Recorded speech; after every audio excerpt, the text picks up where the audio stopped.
seluruh dunia merayakannya, yaitu minggu turunnya Roh Kudus. Nah, hari ini kita akan mulai ibadah kita pada hari ini. Mari kita persiapkan segala sesuatu hati kita kepada Tuhan.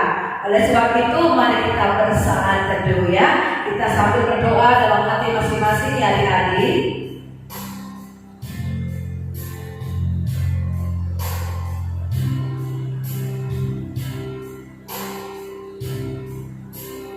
Amin. Tadi waktu saat teduh apa yang didoakan? Yang pasti kita mengucap syukur karena Tuhan sudah pelihara kita. Kita mau beribadah supaya Tuhan berkati ibadah kita. Oleh sebab itu kita akan datang kepada Tuhan melalui puji-pujian kita. Kita mau katakan bahwa pagi hari, siang hari, malam hari kita mau memuji Tuhan. Mari kita angkat pujian dengan sepenuh hati kita adik-adik. Kita nyanyikan lagu Bapa Ku Datang Padamu.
Mendengarkan firman Tuhan, berdoa sama Tuhan dengan baik. Terima kasih Tuhan Yesus. Dalam nama Yesus Kristus kami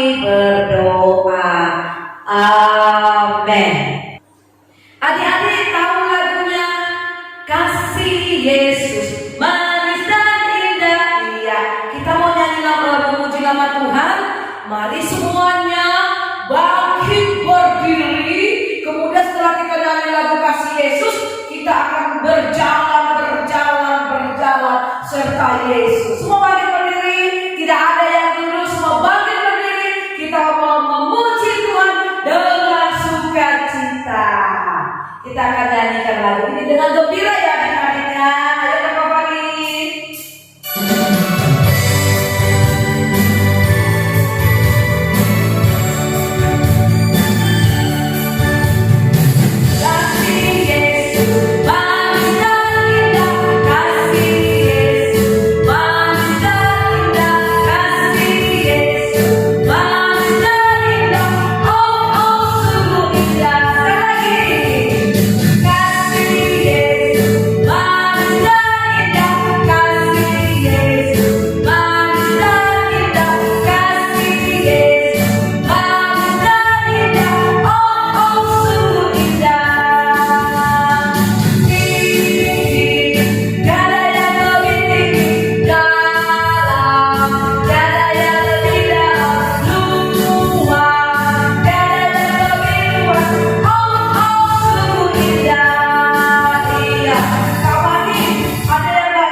Tahu-tahu semua kan adik-adik ya? Tahu semua ya?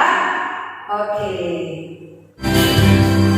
Ya, kita mau persembahan kita masuk seperti ini ya.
mendengarkan cerita firman Tuhan.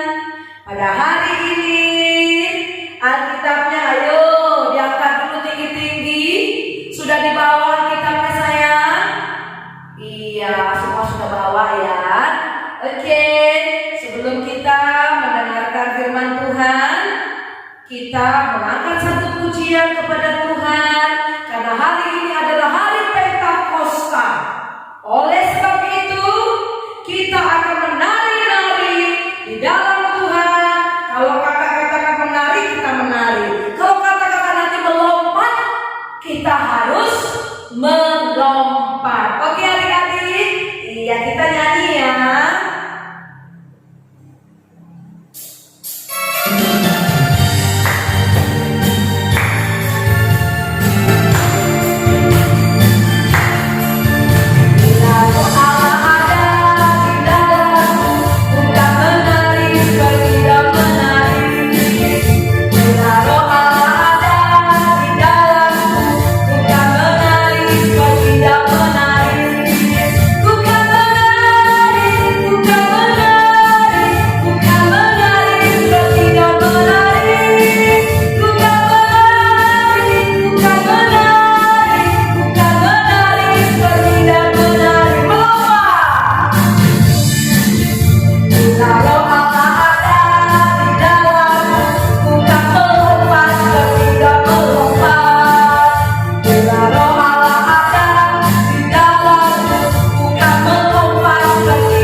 Mendengarkan firman Tuhan ya adik-adik. Mari kita buka Alkitab kita dari Kisah Para Rasul pasal yang kedua. Alkitab kakak halaman 143. Kita lihat di sini. Kita akan baca pasal yang kedua, ayat yang pertama sampai dengan yang ke-13. Ya. Pasal yang kedua ayat yang pertama sampai yang ke-13 ya. Oke, kita akan baca Pentakosta. Sama-sama kita baca pelan-pelannya. Ikutin kakak juga baca ya. 2, 3 ya. Ketika tiba hari Pentakosta, semua orang percaya berkumpul di satu tempat. Tiba-tiba turunlah dari langit suatu bunyi seperti tiupan angin keras yang memenuhi seluruh rumah di mana mereka duduk, dan tampaklah kepada mereka lidah-lidah seperti nyala api yang bertebaran dan hinggap pada mereka masing-masing. Maka penuhlah mereka dengan Roh Kudus, lalu mereka mulai berkata-kata dalam bahasa-bahasa lain seperti yang diberikan oleh Roh itu kepada mereka untuk mengatakannya. Waktu itu di Yerusalem diam orang-orang Yahudi yang saleh dari segala bangsa di bawah kolong langit. Ketika turun bunyi itu, berkerumunlah orang banyak. Mereka bingung karena mereka masing-masing mendengar rasul-rasul itu berkata-kata dalam bahasa mereka. Mereka semua tercengang-cengang dan heran, lalu berkata, bukankah mereka semua yang berkata-kata itu orang Galilea? Bagaimana mungkin kita masing-masing mendengar mereka berkata-kata dalam bahasa kita sendiri, yaitu bahasa yang kita pakai di negeri asal kita? Kita orang Partia, Media, Elam, penduduk Mesopotamia, Yudea dan Kapadokia, Pontus dan Asia, Frigia dan Pamfilia, Mesir dan daerah-daerah Libya yang berdekatan dengan Kirene, pendatang-pendatang dari Roma, baik orang Yahudi maupun penganut agama Yahudi, orang Kreta dan orang Arab. Kita mendengar mereka berkata-kata dalam bahasa kita sendiri tentang perbuatan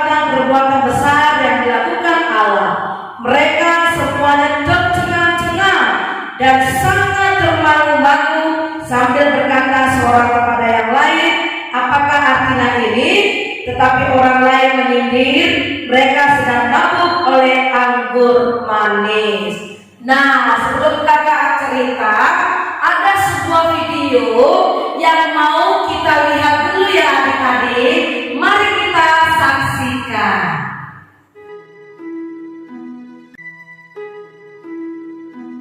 Setelah Yesus naik ke surga, murid-murid dan orang-orang yang percaya kepada Yesus berdoa di sebuah ruangan besar.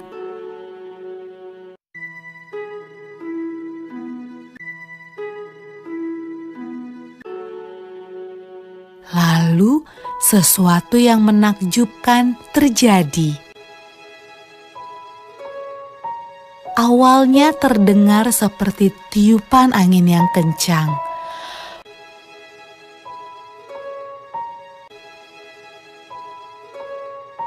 Lalu, lidah-lidah api bermunculan di atas kepala semua orang dalam ruangan itu.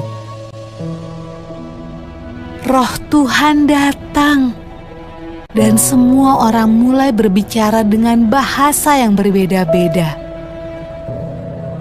Inilah hadiah dari surga yang Yesus janjikan kepada murid-muridnya. Murid-murid Yesus sangat senang.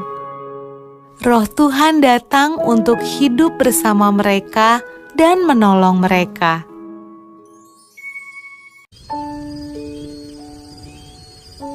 Pada malam ketika Roh Tuhan turun ke atas murid-murid Yesus, ada banyak orang asing di Yerusalem. Mereka berbicara dengan bahasa yang berbeda-beda. Waktu mereka mendengar murid-murid Yesus berdoa, mereka datang untuk melihat suara ribut apa itu.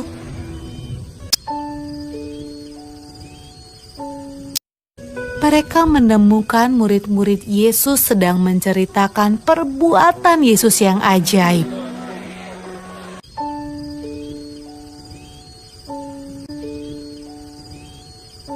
Tetapi mereka semua terkejut karena mereka mendengarnya dalam bahasa mereka masing-masing. Wah, apa artinya ini? Tanya mereka.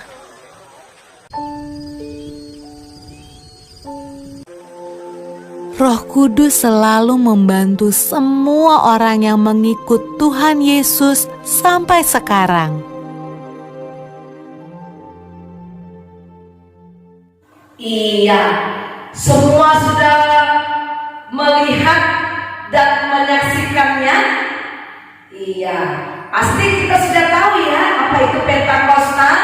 Nah, Pentakosta itu adalah turunnya Roh Kudus seperti yang sudah dijanjikan oleh Tuhan itu dalam Yohanes pasal yang ke-14 adik-adik. Nah, turunnya Roh Kudus itu membuat orang pada waktu itu yang tadinya mereka ketakutan, yang tadinya mereka merasa sendiri. Nah, Roh Kudus itu yang menolong mereka, Roh Kudus itu yang menghibur mereka, Roh Kudus itu yang mengingatkan mereka. Kak, Roh Kudus itu gimana sih Kak bentuknya? Nah, kalau dalam cerita ini dia dilambangkan seperti lidah api. Padahal Roh Kudus itu tidak kelihatan. Nah, tapi Roh Kudus itu bisa kita rasakan sama seperti cahaya. Ya, ketika cahaya itu berfungsi, berguna, pada waktu kapan cahaya itu? Misalnya lilin. Nah, lilin itu berguna pada waktu kapan? Dia akan berguna ketika dia menerangi kegelapan. Nah, akhirnya lilin itu punya fungsi. Nah, Roh Kudus itu juga seperti itu. Dia mengingatkan kita supaya kita nggak nakal-nakal lagi. Dia membuat kita terhibur. Yang tadinya kita sedih, kesepian, tapi kita ketika bilang, oh Tuhan, bantulah aku, mengenal aku, maka Roh Kudus yang akan menghibur. Nah adik-adik, kakak ada cerita nih, mau dengar gak? Iya, ceritanya seperti ini. Pada suatu hari ada seorang anak Tuhan. Dia rajin ke gereja loh. Dia rajin ibadah sekolah minggu. Dia selalu bawa Alkitabnya. Tapi dia punya kebiasaan hobi main games. Nah, kalau dia main games suka lupa waktu. Kadang-kadang disuruh mamanya nyuci piring, dia lupa, asik dia main games. Nah, terus dia main games seperti itu. Nah, adik-adik, suatu saat coba kita lihat di sini ya, suatu saat dia bermain game, dia merasa akan lebih baik kalau permainannya itu, gamesnya itu, kalau dia punya kuota internet yang banyak. Nah, jadi kalau kita main games itu adik-adik perlu kuota nggak ya? Kalau yang games online pasti perlu. Nah, bagaimana caranya ya supaya aku punya kuota yang banyak? Nah, dia ingat, dia tahu kalau mamanya suka naruh uang, letakin uang di dompet dan ditaruh di dalam lemari. Wah, dia ingat. Nah, apa yang dilakukan oleh Anton adik-adik? Dia ingat pas mamanya tidur, dia pelan-pelan masuk ke kamar mamanya. Ya, ngapain dia ke kamar mamanya? Nah, ternyata dia pergi ke lemari mamanya. Dia ingat kalau mamanya suka naruh dompet di dalam lemari. Pas dilihatnya mamanya sedang tidur gitu ya. Nyenyak. Nah, akhirnya dia diam-diam. Dia ambil itu dompet. Ya, dia keluarkan uangnya. Dia ambil di situ uang, tahu gak adik-adik uang berapa? Wah, uangnya warna merah. Kalau warna merah itu uang berapa coba? 50.000? Enggak. Kalau 50.000 warna biru. Nah, dia ambil warna uangnya ini warna merah. Warna merah itu berarti uang 100.000. Dia ambil, dia masukkan ke dalam kantong celananya. Nah, setelah itu besok pagi dia cepat-cepat pergi keluar. Tahu gak ngapain Anton? Dia pergi ke tempat jual handphone. Lalu dia bilang sama abangnya, bang, ini nomor aku nih bang, tolong isiin kuota aku bang, ini aku ada duit bang 100.000, tolong isiin. Nah, diisi. Akhirnya dia main dengan kencangnya, dia main dengan giatnya, dia main. Dan pada akhirnya adik-adik apa yang terjadi? Di suatu malam dia sudah mulai merasakan kegelisahan. Dia sudah mulai merasakan ketakutan. Dia takut kalau uang yang dia curi itu dari mamanya ketahuan. Dia mulai ketakutan. Terus dia ingat ceritanya Kak Fani pada waktu 3 minggu yang lalu, bahwa Roh Kudus itu mengingatkan. Dan Tuhan lihat apa yang kita lakukan. Lalu dia ingat lagi dengan pujian. Tahu gak ada pujian ini? Hati-hati gunakan tanganmu, karena Bapa di surga melihat ke bawah. Hati-hati gunakan tanganmu. Nah, akhirnya dia gelisah, dia ketakutan. Aduh, gimana ini? Dia takut kalau mamanya tahu dia mengambil uang itu. Apa yang dia lakukan? Nanti kalau aku ngomong sama mama marah-marah. Bagaimana ini? Dia merasakan tidak tenang. Nah, tahu nggak apa yang membuat Anton tidak tenang? Ada Roh Kudus dalam hatinya mengingatkan dia dan berkata kepadanya, Anton, kamu harus bicara sama mamamu. Anton, kamu sudah mencuri, itu tidak baik dan Tuhan sedih. Nah, akhirnya Anton berdoa dulu. Dia bilang, Tuhan Yesus, Anton sudah mencuri, ampuni ya Tuhan. Anton mau jujur sama mama. Akhirnya setelah Anton berdoa, hatinya sudah mulai tenang. Dia pergi ke kamar mamanya. Dia bilang, Mama, ya Anton, Mama, Anton melakukan kesalahan apa Anton? Mama, maafin Anton. Kalau Mama mau hukum Anton mencuci piring, gak apa-apa deh, Anton salah. Kalau Mama suruh Anton menyapu, silakan aja deh, Mak. Emang Anton buat apa sama Mama? Anton ambil uang Mama 100.000. Kemarin pada waktu Mama tidur, terus Anton buat apa? Anton beli kuota Mama, dan kuotanya sudah dimasukkan. Sudah Mama dan Anton merasakan ketakutan. Tuhan lihat Anton dan Tuhan sepertinya sedih Mama, dan Tuhan suruh Anton untuk bicara sama Mama. Terus akhirnya apa yang dilakukan mamanya? Mamanya gak marah-marah. Lalu dia peluk Anton. Dia katakan apa? Tuhan mengasihimu, tapi jangan berbuat dosa lagi ya nak, karena Tuhan tidak suka sama dosa. Nah, yang mengingatkan Anton adalah Roh Kudus. Terima kasih untuk Roh Kudus, karena Roh Kudus yang menolong Anton untuk bisa lepas dari dosa. Nah, adik-adik, kita harus berterima kasih karena ketika Yesus naik ke sorga, Tuhan tidak meninggalkan begitu saja. Dia kasih sama kita Roh Kudus. Roh Kudus itu yang membuat kita jadi damai sejahtera. Roh Kudus itu yang mengingatkan kita. Roh Kudus itu yang menghiburkan kita. Jadi kita tidak merasa sendiri. Jadi kalau di rumah itu jangan merasa takut. Ada Yesus, ada Roh Tuhan, ada Roh Kudus yang selalu menemani kita. Amin adik-adik. Jadi kita sangat bersyukur Tuhan kasih sama kita Roh Kudus yang memberikan penghiburan, yang mengingatkan kita untuk kita menjadi anak yang baik. Amin. Mari kita tutup cerita firman Tuhan hari ini. Kita berdoa, nanti ikuti kakak berdoa ya. Tuhan Yesus, terima kasih Tuhan sudah kasih kami Roh Kudus.